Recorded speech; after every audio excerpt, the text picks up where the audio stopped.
Hello again, Struck Club. Today I'm bringing you finally the subclass skills showcase for the Cold Heart subclass in Torchlight 3, and I've been waiting to do this. I've been waiting for the Cold Heart subclass to get some buffs, some improvements, because it felt underwhelming before and I didn't want to have to do this video twice. And yeah, it has finally gotten some improvements. Whether it's the ones I wanted, I'm gonna tell you no, but I got some that I didn't want but I like. I mean, Ice Shield, for example, got a damage increase, which I didn't expect because it was already strong, and now it's much stronger. I still wished that they would focus more on the survivability part, but they made it at least do more damage, and they did help with the survivability by reducing the cooldown, something I've been asking for, reducing the cooldown of Frostskin. So in general, the Relic is better now. I still probably won't recommend it for damage-oriented builds because there's better options, but it's still nice balance between survivability, crowd control, and damage. Now let's start with the Aura skill, Snowstorm. You activate it, it starts draining your energy and it freezes nearby enemies, and when it's maxed out, you get max crit chance, which is 40% to frozen enemies. So this is the thing I wanted I wanted for them to remove that crit chance, because you can get crit chance easily from other places. You don't need it from here. You can get Pet Aura and you can get Woodsby Sandals, and that maxes your crit chance. I wish this would have been to enemies within the Snowstorm to reduce the damage they do. That would have been amazing for a few seconds, but it's still better than nothing. It's still nice. It allows you to make some builds where you don't use the Pet Crit Aura and you don't use the Woodsby Sandals. So at least that's the silver lining. There's some items you can use as a synergy, like Ancient Ember Boots and Frost Wall. It's amazing. And then the other item you saw on your screen. Now next we're moving to Frost Blast. This has much more item synergies across all types of classes. I've noticed that the Cursed Captain does not have any synergies from its own set, whereas the other heroes do have some items that would give them synergies with some skills. So just like Snowstorm, getting Ancient Ember Boots for Imbue Relic and then Frostwall to reduce the cooldown, it would let you spam. It would let you spam a lot. You can spam like 10 times the skill or 9 times the skill, depending on how much energy cost reduction you've got when it's maxed out. Then use Imbue Relic and boom, spam another 9-10 times. Keep in mind, as you're spamming, you're actually generating energy, so so even if you have 100 energy and it costs 11, you would still probably be able to do it 10 times with a full charge of energy. And with the Egg of Mayhem, it's amazing. I forgot to add the Egg of Mayhem while I'm voicing over this, but I will add it and you should be seeing it on your screen. The Egg of Mayhem is amazing. It lets you cast other skills of other relics that are equivalent to that one, such as Sword Smash, Chaotic Strikes, Venomous Maw, etc. Next we're moving on to Ice Golem, the big cost skill, and they buffed up the Golem's damage, or it seems like they did, and they increased his HP 5 times, from 200% to 1000% of our HP, which is nice. It makes it tanky. He still doesn't do much damage, so I wish they would give it taunt. I wish they would have given it taunt, so at least it can take advantage of this tankiness. It's not bad, and the damage after you reuse the Golem is decent, but still not worth it to replace some of the other two skills I just talked about, Frostblast and Snowstorm, as damage oriented. Now Ice Shield, it's great. I think Snowstorm and Ice Shield is the best combo you can do in this relic. So Ice Shield, when it's maxed out, you can see your pet also does those icicles, and if you position yourself in such a way, enemies would be getting hit by both yours and the pet's icicles. You also get 3 stacks of Frostskin, and more about Frostskin a little later in this video, where I would show you exactly how it works and some other places where you could get Frostskin other than Ice Shield and Frostskin itself. There are some synergies again, like Ancient Ember Boots, Frostwoe, and also the Ancient Ember chest, which is pretty nice. So yeah, there's some interesting builds you can make if you combine this chest with 3 pieces of the Winter with one of those needs to be the gauntlets, and then use Ice Shield and Frostskin, and then use Breaking Point. I would probably try such a build on Forged. Cold Front. Now this is the ultimate, the big casting skill. You need to use up 200 total energy with other skills such as Frostblast or the Golem or Walkaway Storm or Snowstorm, I mean, and then your energy bar, your big skill bar would have been filled and you would be able to do it. But if you use the Ancient Ember boots with Imbue Relic, you could immediately refuel your energy and recharge this skill, and you can reuse this skill. You can see there's a lot of synergies, Discmate's Shoulders, the Toymaker's Tool, there's Bone Razor, Bone Blocker, Mountain King Powderons, there's the Cosmic Powderons, and other things that are nice synergies. Then Frostskin. Frostskin now, let's first show you how you can see I can block. When maxed out, you can block every 20 seconds one source of damage. It seems a bit underwhelming, but it's better than it was before, which was every 35 seconds when maxed out and every 70 when not. Now it's every 40 when not maxed out. So yeah, every 20 seconds one source of damage. But apart from this skill, there's other sources of Frostskin. And this skill is needed to be able to trigger the next skill we will talk about, which is Breaking Point.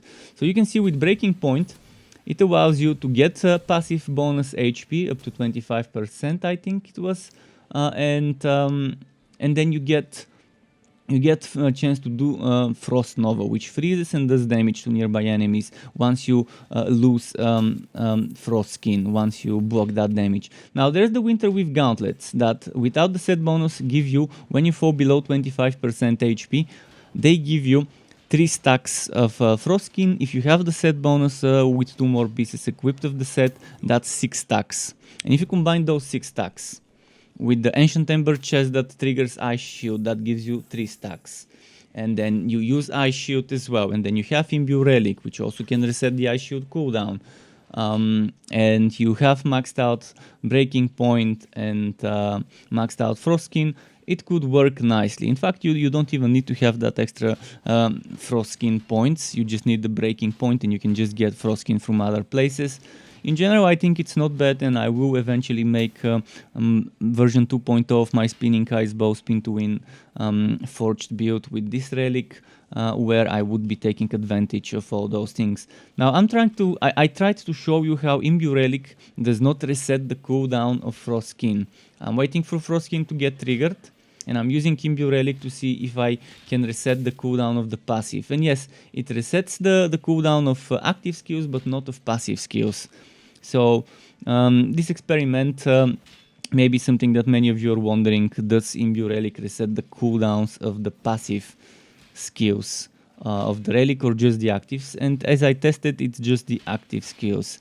Next, we're going to be moving into an interesting passive skill synergized with basic attacks of the class weapon or pistols and rifles. I'm using a pistol in this case.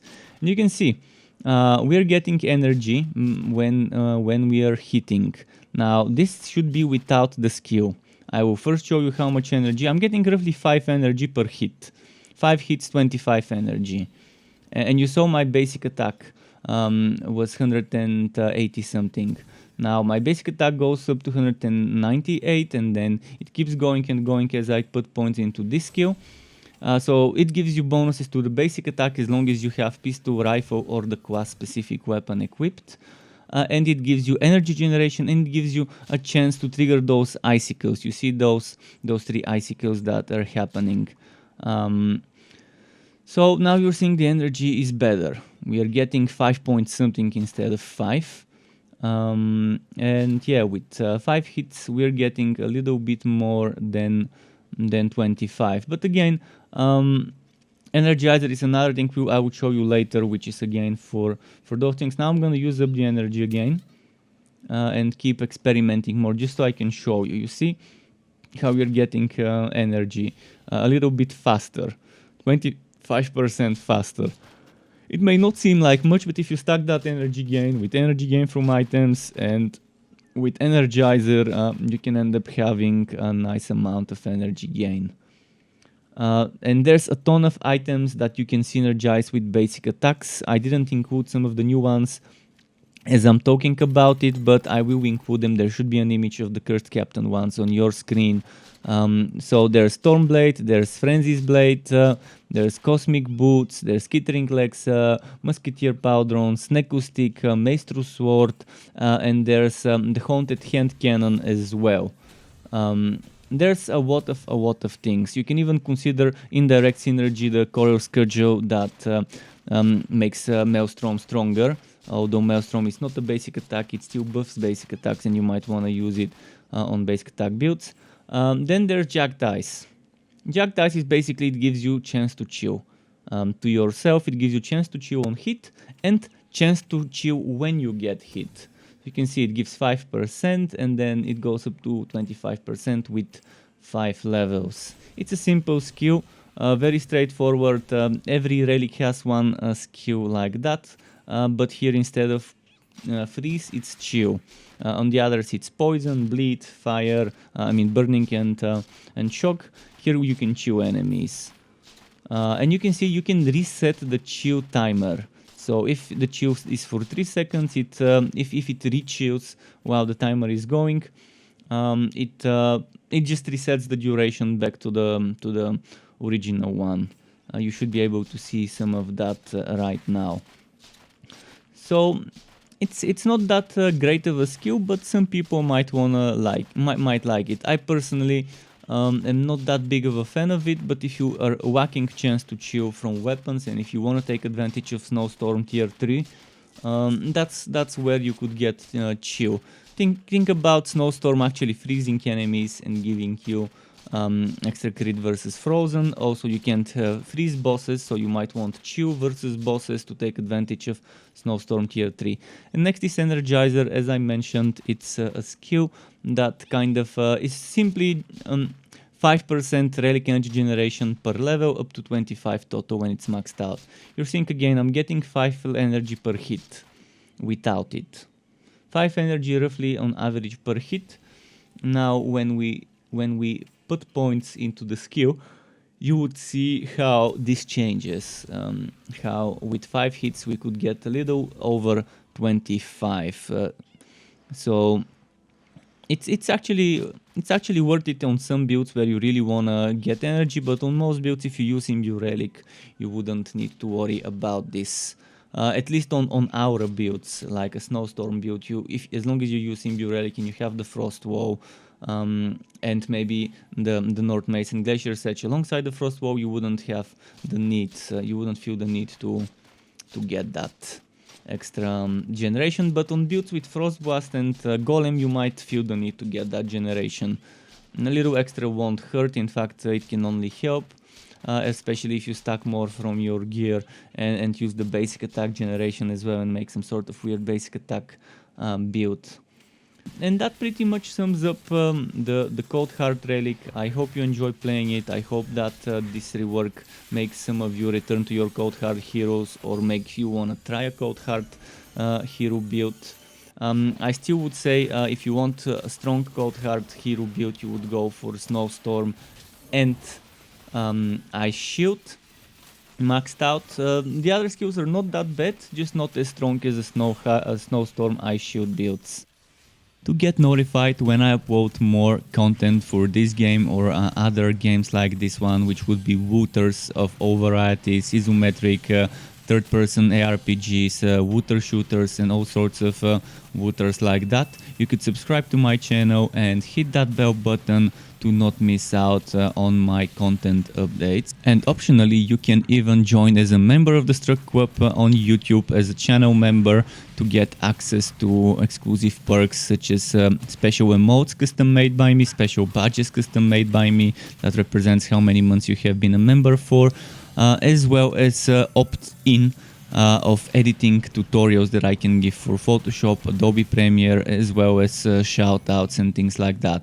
And I would like to use this part of the video to thank all my YouTube members and Twitch subscribers. Thank you for supporting the channel and keeping me going. Thank you also for watching this video, everyone. Keep it cool, Struck Up. Until next time, and goodbye.